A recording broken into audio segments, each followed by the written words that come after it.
Police beat a disabled elderly woman but didn't realize her son was their worst nightmare. Kate Anderson, a disabled 70-year-old woman in a wheelchair, was on her way to the pharmacy in her California neighborhood when an encounter with two police officers took a dark turn. They had no idea who her son was, someone they would soon regret crossing.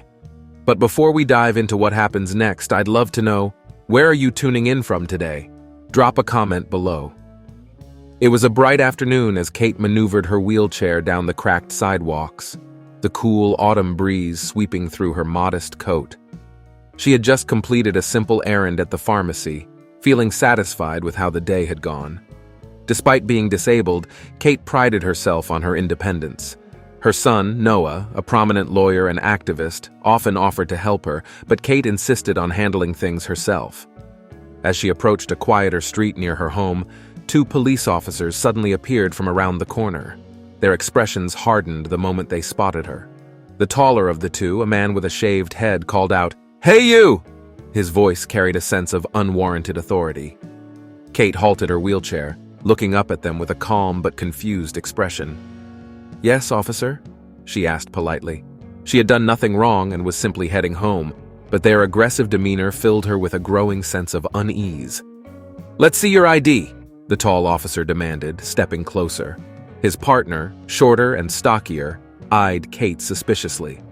Kate reached into her handbag, her hands trembling with frustration rather than fear. She handed over her identification, which the tall officer snatched without a word. After a brief glance, he muttered, "This ID looks fake." "It's mine," Kate responded firmly. "I've lived in this neighborhood for over 30 years. The stocky officer sneered, handing the ID back. "You don't seem like you belong here. What are you doing in this part of town?" His thinly veiled racism was unmistakable. Kate's heart pounded as she heard his words. She had encountered such comments before, but never from police officers. Keeping her composure, she replied, "I live just down the street. I was at the pharmacy." The tall officer laughed derisively. "Sure you do, and I'm the mayor." The stocky officer's irritation grew. He pointed at her handbag. "What's in there? You carrying something illegal?" Kate gripped the handles of her wheelchair tightly. "Just personal belongings. You have no reason to search my things." Without warning, the stocky officer grabbed the bag, rifling through it and tossing her belongings onto the ground. Kate's voice rose in anger. "Stop that! You have no right!" The tall officer chuckled coldly. "We have every right. People like you need to learn respect." "People like me?" Kate's voice shook with outrage. "What do you mean by that?" Ignoring her, the tall officer motioned to his partner. The stocky officer grabbed the handles of her wheelchair, his grip rough and forceful. "You're coming with us. You're under arrest." "For what?" Kate asked, her voice incredulous. The officer didn't answer. He began pushing her roughly toward their squad car. Kate resisted, her hands gripping the armrests tightly. "Let go of me! I haven't done anything wrong!" Her cries went unheard as the officers dragged her wheelchair toward the car. The tall officer leaned in close, his face twisted with cruelty. "You don't get it, do you? You're nobody. You don't belong here." Kate's heart raced. How had a simple trip to the pharmacy turned into this nightmare? She knew these officers weren't interested in treating her fairly. They were using their power to degrade and humiliate her. The stocky officer pulled her wheelchair violently toward the car, and the tall officer pulled out handcuffs. Just as he reached for her wrists, something inside Kate snapped. She shoved the tall officer with all the strength she had. He stumbled back, momentarily caught off guard. "You've made the biggest mistake of your life, lady," the stocky officer growled. Before she could react, the tall officer recovered and slapped her across the face. Pain exploded across Kate's cheek, her vision blurring with tears. As they dragged her toward the car, the last thing she saw before everything went black was a crowd of bystanders gathering, their shocked faces reflecting the horror of what they had witnessed. Little did these officers know, Noah Anderson was already on his way, and when he arrived, they would learn exactly who they had just attacked. As Kate Anderson's vision faded, the world around her slipped into a haze of pain and confusion. Her body, already weakened by age and disability, had reached its limit. But the story was far from over. Across town, Noah Anderson, her son, was in a heated meeting with a client when his phone buzzed repeatedly. At first, he ignored it, focused on the task at hand. But something in his gut, an inexplicable tightening, urged him to check. When he glanced down and saw multiple missed calls from a neighbor, his pulse quickened.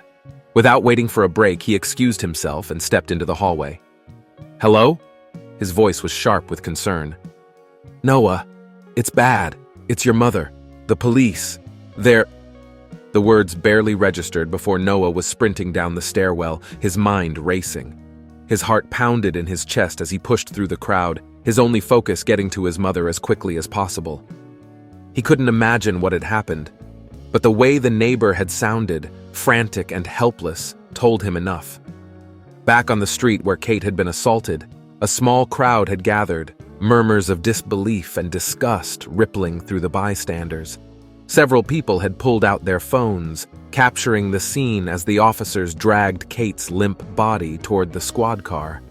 One woman in the crowd stepped forward, her voice trembling with fury. "You can't treat her like this! She's done nothing wrong!" The tall officer turned toward the crowd, his face darkening with irritation. "Mind your own business!" But the crowd wasn't budging. More voices rose in defiance, their words blending into a growing wave of outrage. The officers were used to getting away with their power plays, but something about this felt different. The collective energy shifted. This was no longer an isolated act of cruelty. It was becoming a spectacle they couldn't control. And then, in the distance, the screech of tires. A black car pulled up to the curb with a sharp halt, the door flinging open before it had even come to a complete stop. Noah Anderson stepped out, his tall frame radiating intensity as he locked eyes on the officers, his fists clenched at his sides. The tall officer barely had time to react before Noah was already in front of them, his voice low and deadly. "What the hell do you think you're doing?" The stocky officer's smirk faltered as Noah stepped closer, his face inches from the officer's. "Let her go," Noah growled, his words carrying a weight that sent a shiver through the crowd. "Back off! This is police business," the tall officer snapped, trying to regain control, but the way his eyes flickered with uncertainty showed he knew something wasn't right. Noah's expression remained cold, unyielding. "That woman is my mother." The silence that followed was deafening. The officers froze, the weight of Noah's words sinking in. They hadn't known. They hadn't realized who this frail woman in the wheelchair was, nor who her son was. Noah Anderson wasn't just a lawyer. He was a prominent figure in the community, a man who had spent years holding police and public officials accountable for their actions. And now they had crossed him in the worst possible way. The tall officer's bravado faltered as Noah stepped even closer. His voice was controlled, but seething with fury. "You assaulted an elderly, disabled woman without cause. You violated her rights, and now you're going to answer for it." Behind him, the murmurs of the crowd grew louder, emboldened by Noah's presence. A few of the onlookers began to step forward, their phones still raised, capturing every moment. The stocky officer, suddenly nervous, let go of Kate's wheelchair. His partner, less quick to sense the impending storm, still tried to hold his ground. "You need to calm down, sir." Noah didn't give him a chance to finish.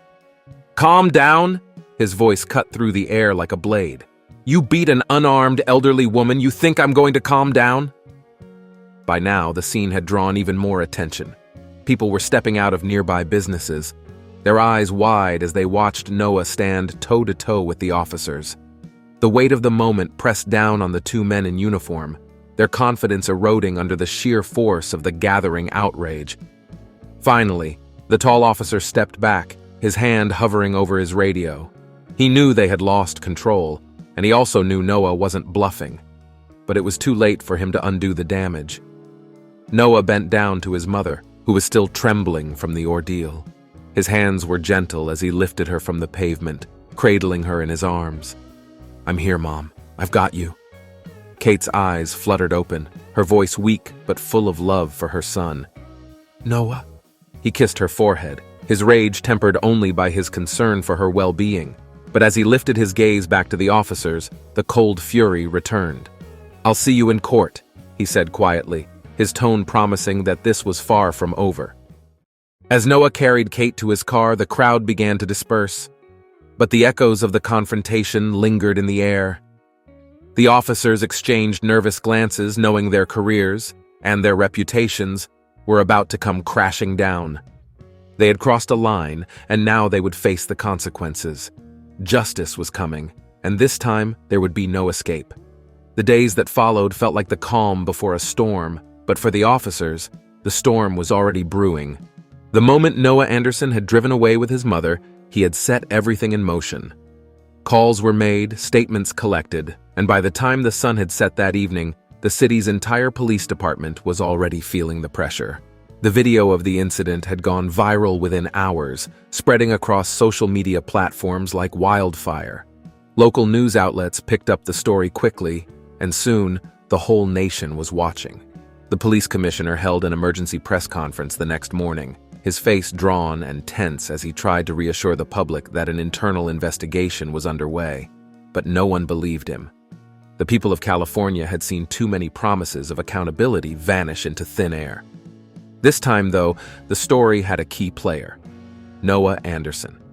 And Noah was not one to let things slide. On the third day after the attack, Noah filed a civil rights lawsuit against the officers, the department, and the city itself. He brought with him not just the video evidence, but testimony from witnesses, medical reports detailing the injuries his mother had sustained, and a legal team composed of the best civil rights attorneys in the country. It wasn't just about justice for his mother now, it was about dismantling the system that had allowed such abuse to thrive. The officers, James Reynolds, the tall one, and Patrick Doyle, the stocky one, were immediately placed on administrative leave pending the investigation. But Noah didn't wait for the department to handle it. He pushed for criminal charges. As the legal proceedings unfolded, the details of the officers' past misconduct began to surface. Complaints had been filed against both men before, but they had always been brushed under the rug, their actions excused by a department that protected its own. Noah wasn't surprised by what he found. He had seen it time and time again in cases he had worked on. But now, with public scrutiny at its highest, there would be no sweeping this under the rug. Within a week, the district attorney's office announced that charges would be brought against both Reynolds and Doyle. They were charged with assault, battery, unlawful detention, and civil rights violations. The charges sent shockwaves through the police department, which had rarely seen its own officers held accountable in such a public way. The two men were quickly taken into custody, their mugshots plastered across news stations and social media feeds. The trial was swift, thanks in large part to the overwhelming evidence against the officers. The jury deliberated for less than a day before returning with a guilty verdict. Reynolds and Doyle sat stone-faced as the judge read out their sentences, 10 years in prison for each officer, the maximum penalty allowed under state law.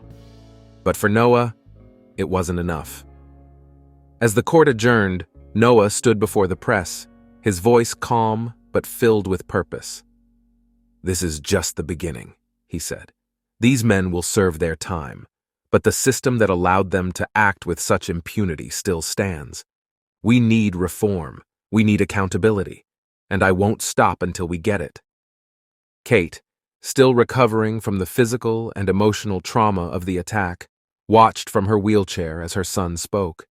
She had always known Noah was a force to be reckoned with, but now the world was seeing it too. She smiled faintly, proud of the man he had become. Back in their community, the mood had shifted. People who had once felt powerless in the face of police violence now felt a spark of hope. If a case like Kate's could result in real consequences for those in power, maybe change was possible. The police department, under immense pressure, began a series of reforms.